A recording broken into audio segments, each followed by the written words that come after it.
Good morning students, how are you? I hope you are fine. आज बेटा हम पढ़ेंगे आवर स्टेट गवर्नमेंट, हमारी राज्य सरकार। ठीक है, तो बेटा जो गवर्नमेंट है वो अपने फंक्शंस को अच्छे से चलाने के लिए क्या करती है, 3 लेवल्स में डिवाइड करती है, सेंट्रल, स्टेट और local.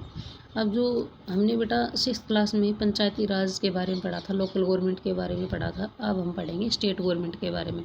For the administrative convenience of the government works at 3 levels, central, state and the local level. अपनी प्रशासनिक सुविधा के लिए जो सरकार है वो अपने कार्य को 3 लेवल्स में डिवाइड करती है बेटा, सेंट्रल, स्टेट और local level. Central government looks after the administration of the whole country. जो सेंट्रल गवर्नमेंट होती है बेटा वो पूरे देश के प्रशासन को देखती है, और स्टेट गवर्नमेंट होती है वो जो स्टेट का प्रशासन होती है उसको देखती है, और लोकल गवर्नमेंट होती है वो लोकल वेलफेयर के लिए यानी कि लोकल एरियाज़ में लोगों की भलाई के लिए कार्य करती है। Our constitution describe India as a union of states. हमारा जो संविधान है उसमें डिस्क्राइब किया गया है कि इंडिया में क्या है बेटा, यूनियन ऑफ स्टेट्स, यानी कि इंडिया क्या है, यूनियन ऑफ स्टेट्स। बहुत सारे स्टेट्स का मिलन है, यहाँ पर बहुत सारे क्या है, स्टेट्स हैं।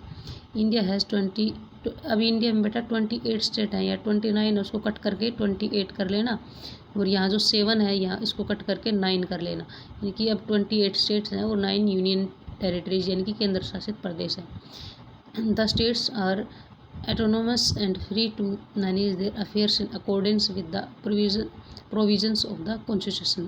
जो स्टेट है हमारा, जो स्टेट्स हैं हमारे, ठीक है बेटा, एटोनोमस होता है स्वशासी यानी कि सेल्फ गवर्निंग, यानी कि जो स्टेट्स हैं वो हमारे जो संविधान के जो प्रावधान हैं उनके अकॉर्डिंग, ठीक है, वो अपने शासन को चलाने के लिए और अपने कार्यों को मैनेज करने के लिए क्या है बेटा, फ्री हैं।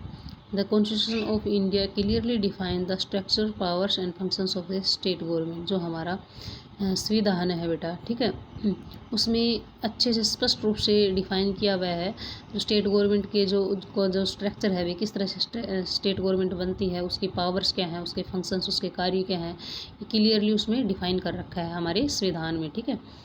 The state government has 3 organ. State government के बेटा 3 ऑर्गन्स हैं, द लेजिस्लेचर विधान पालिका, और एग्जीक्यूटिव कार्यपालिका, और जुडिशरी न्यायपालिका। दो ये लेजिस्लेचर होती है, ये बेटा अपने शासन को चलाने के लिए, स्टेट के शासन चलाने के लिए लॉ बनाती है, कानून बनाती है, और जो एग्जीक्यूटिव होती है वो क्या करती है, उस कानून को इम्प्लीमेंट्स मतलब अमल में लाती है, और जुडिशरी होती है वो सुनिश्चित करती है कि ये जो कानून बनाए गए हैं वो सुरक्षित हैं या नहीं है, ठीक है। The legislature a body of elected representatives that makes laws known as the legislature, ठीक है। अब जो बेटा जो जनता के द्वारा जो रिप्रेजेंटेटिव इलेक्ट किए जाते हैं वो क्या बनाते हैं, कानून बनाते हैं, ठीक है, तो उसको हम क्या बोलते हैं, लेजिस्लेचर, यानी कि विधान पालिका, ठीक है। Legislature consist of 2 houses. Legislature में बेटा 2 हाउसेज शामिल होते हैं, विधानसभा और विधान परिषद, ठीक है। तो बेटा जो विधानसभा होता है वो लोअर हाउस होता है, और जो अपर हाउस होता है उसको क्या बोलते हैं, विधान परिषद, ठीक है। विधानसभा लोअर हाउस और विधान परिषद अपर हाउस, ठीक है। लेजिस्लेचर बेटा यूनिकैमरल भी हो सकता है और बाईकैमरल भी। यूनिकैमरल मतलब एक सदनीय विधायिका, और बाईकैमरल मतलब द्विसदनीय विधायिका, ठीक है। Legislature having 1 houses are called unicameral. Legislature में एक हाउस होता है उसको यूनिकैमरल बोलते हैं, और लेजिस्लेचर में 2 हाउसेज होते हैं उसको बाईकैमरल लेजिस्लेचर बोलते हैं, ठीक है। ज़्यादातर जो स्टेट है इंडिया में वो क्या है बेटा, यूनिकैमरल है, ठीक है। और कुछ स्टेट्स जैसे हैं महाराष्ट्र है, कर्नाटक है, बिहार है, उत्तर प्रदेश है, आंध्र प्रदेश है, यहाँ पर क्या है बेटा, बाईकैमरल।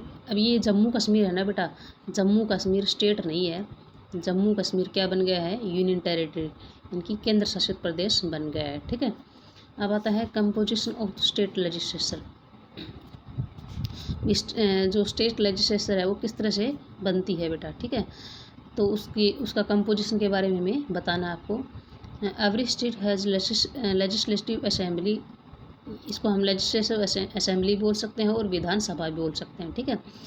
और मतलब हर जो स्टेट होती है उसकी विधानसभा होती है, ठीक है बेटा। Its member are called the member of legislative assembly और MLAs। इसके जो मेंबर होते हैं विधानसभा के, ठीक है, उसको हम क्या बोलते हैं बेटा, MLAs बोलते हैं, ठीक है, या इसकी फुल फॉर्म है मेंबर ऑफ लेजिस्लेटिव असेंबली, ठीक है।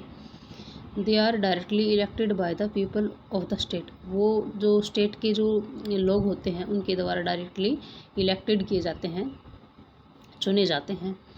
हंस the Vidhan Sabha represent the people. इस तरह से विधानसभा है वो लोगों को रिप्रेजेंट करती है।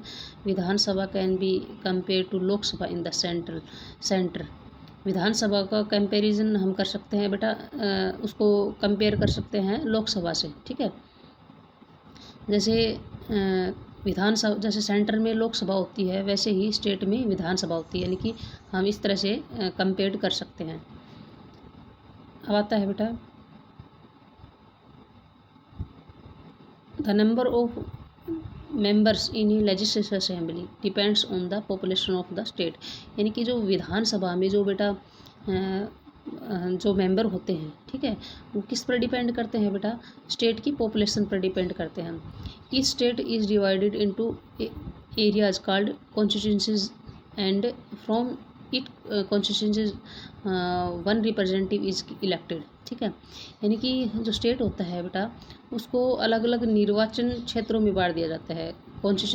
जो कॉन्स्टिट्यूंसीज होती हैं उनमें बांट दिया जाता है और हर एक निर्वाचन क्षेत्र से एक रिप्रेजेंटेटिव को इलेक्ट किया जाता है, ठीक है। The minimum number of members of A legislative assembly should not be less than 60 and the maximum number of members should not be more than 500। कितने हैं बेटा, 500, ठीक है। यानी कि जो मिनिमम जो मेंबर हैं, जो विधानसभा के जो मिनिमम मेंबर हैं वो 60 से कम नहीं होने चाहिए और बेटा मैक्सिमम मतलब 500 से ज़्यादा नहीं होने चाहिए, ठीक है। Some of the small states like Mizoram and Goa have assemblies with less than 60 members under special provisions of the constitution.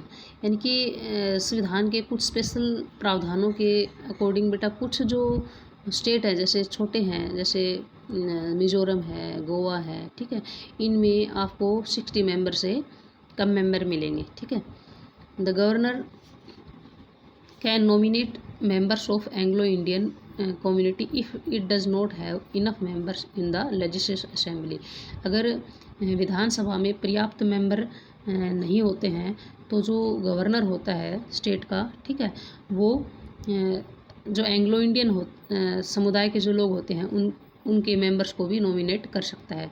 Anglo Indian क्या होता है बेटा, जैसे किसी का जैसे फादर विदेशी हो या माँ इंडिया की हो या फिर फादर विदेशी हो या फिर पिता इंडिया को हो और उसकी जो माता है वो विदेशी हो, तो उनके जो बच्चे होते हैं उनको हम बोलते हैं एंग्लो इंडियन, ठीक है। तो उस एंग्लो इंडियन कम्युनिटी के मेंबर्स को गवर्नर नॉमिनेट कर सकता है, ठीक है बेटा। तो ये बेटा आपको अच्छे से रीड करके इसमें वेरी शॉर्ट क्वेश्चन आंसर आपको फाइंड आउट करने हैं। थैंक्स बेटा।